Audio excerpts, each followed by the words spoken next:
Halo, ketemu lagi dengan aku di The G Education. Kali ini aku dan rekan-rekan akan membahas mengenai manajemen risiko.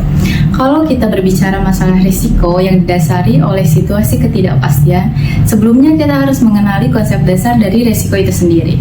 Menurut setiap orang, risiko mempunyai arti dan makna yang berbeda-beda tergantung dari sudut pandang mana. Menurut Peraturan Otoritas Jasa Keuangan Nomor 18 POJK 03 2016 tentang penerapan manajemen risiko bagi bank umum, risiko adalah potensi kerugian akibat terjadinya peristiwa tersebut. Menurut KBBI, risiko itu hal yang tidak menyenangkan seperti merugikan, membahayakan dari suatu kejadian atau tindakan. Kita harus memahami mengenai manajemen risiko, di mana jika risiko tidak bisa diidentifikasi, maka risiko tidak bisa diukur. Dan jika risiko tidak bisa diukur, maka manajemen tidak bisa mengelola risiko dengan baik. Ada dua langkah untuk identifikasi dan pengukuran risiko. Yang pertama yaitu mengidentifikasi risiko dan mempelajari karakteristik risiko tersebut. Yang kedua yaitu mengukur risiko dan melihat seberapa besar dampak risiko itu terhadap kinerja perusahaan dan menentukan risiko tersebut. Di sini terdapat siklus manajemen risiko atau mapping risiko. Tahap pertama yaitu risiko perlu diidentifikasi, dipelajari, dan dianalisis karakteristiknya, lalu dilakukan evaluasi.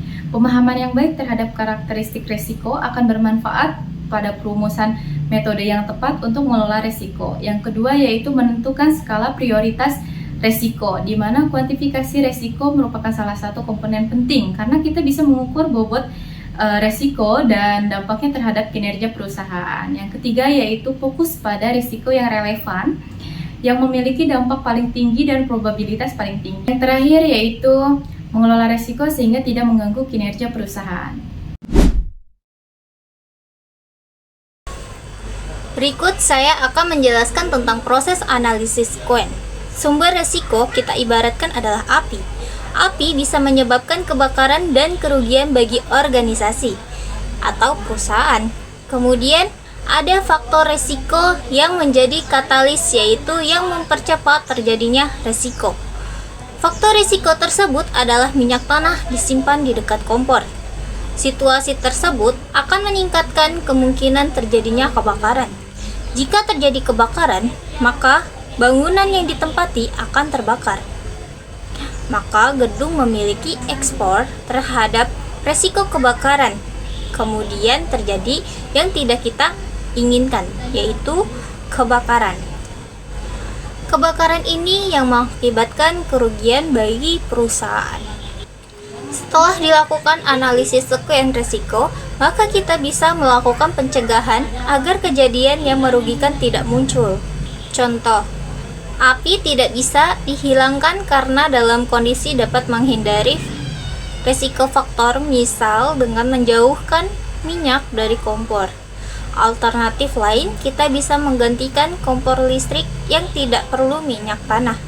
Atau alternatif lain, antisipasi dengan menyediakan tabung pemadam kebakaran dan membuat bangunan tahan api.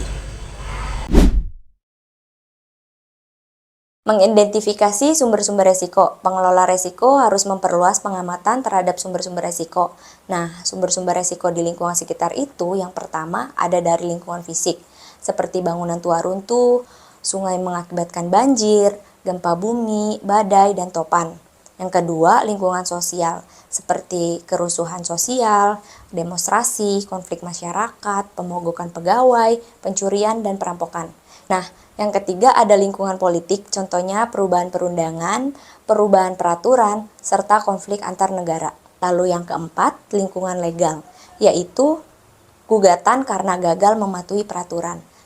Yang kelima, lingkungan operasional seperti kecelakaan kerja, kerusakan mesin, kegagalan sistem komputer, dan serangan virus terhadap komputer. Yang terakhir ada lingkungan ekonomi seperti kelesuan ekonomi atau resesi, serta inflasi yang tidak terkendali. Selanjutnya, alternatif kategori sumber resiko itu ada 4. Yang pertama, keluhan dari konsumen yang mengakibatkan kekecewaan dan tidak mau lagi beli produk perusahaan. Konsumen merasa dirugikan dan kemudian menuntut perusahaan. Yang kedua, pemasok dari supplier tidak tepat waktu. Yang ketiga, pesaing meluncurkan produk baru yang lebih baik. Pesaing menurunkan harga yang bisa mengakibatkan persaingan harga sehingga menurunkan keuntungan bagi perusahaan. Yang terakhir, keempat, perusahaan gagal dalam mematuhi peraturan atau perundangan.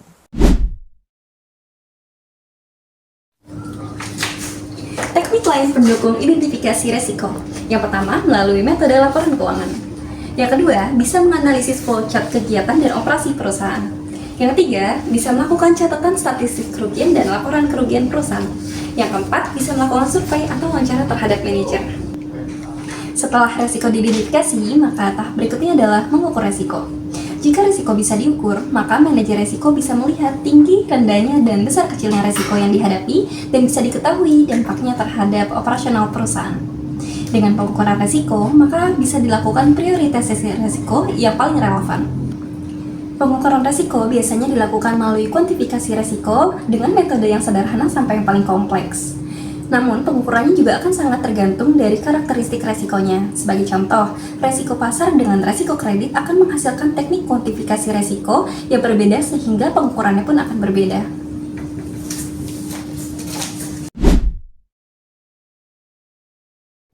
Baik, melanjutkan dari materi sebelumnya, di sini saya akan menjelaskan mengenai pengukuran untuk beberapa risiko. Beberapa risiko tersebut, pertama yaitu risiko pasar. Risiko pasar yaitu harga pasar yang bergerak ke arah yang tidak menguntungkan atau merugikan.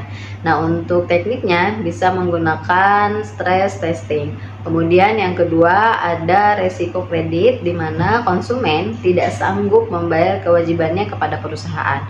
Nah, untuk teknik yang bisa digunakan yaitu kredit rating dan juga kredit matrix. Kemudian yang ketiga yaitu risiko perubahan tingkat bunga.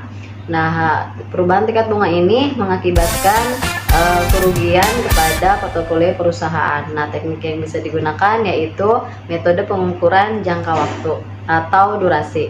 Kemudian yang keempat yaitu risiko operasional. Nah, kerugian yang terjadi melalui operasional perusahaan, contohnya produknya gagal atau mesinnya rusak.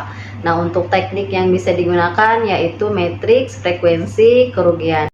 Yang kelima yaitu risiko kematian, di mana manusia mengalami kematian dini atau lebih cepat dari kematian usia wajar. Nah, untuk teknik yang digunakan yaitu probabilitas kematian dengan tabel mortalitas. Kemudian yang keenam yaitu mengenai risiko kesehatan. Bila seseorang terkena penyakit tertentu, nah kemudian teknik yang bisa digunakan yaitu probabilitas penyakit tertentu. Yang terakhir yaitu mengenai risiko teknologi. Nah, untuk risiko teknologi tersebut mempunyai konsekuensi negatif terhadap perusahaan gitu ya. Nah, untuk teknik yang bisa digunakan yaitu analisis skenario. Tingkat pengukuran berbeda tingkat kecanggihannya. Bisa dimulai dari yang paling sederhana yaitu metrik frekuensi sampai stress testing yang paling rumit. Kemudian ada beberapa risiko juga yang sulit dikuantifikasi seperti risiko teknologi yang menggunakan analisis skenario. Artinya pengembangan skenario dan melihat dampaknya terhadap organisasi.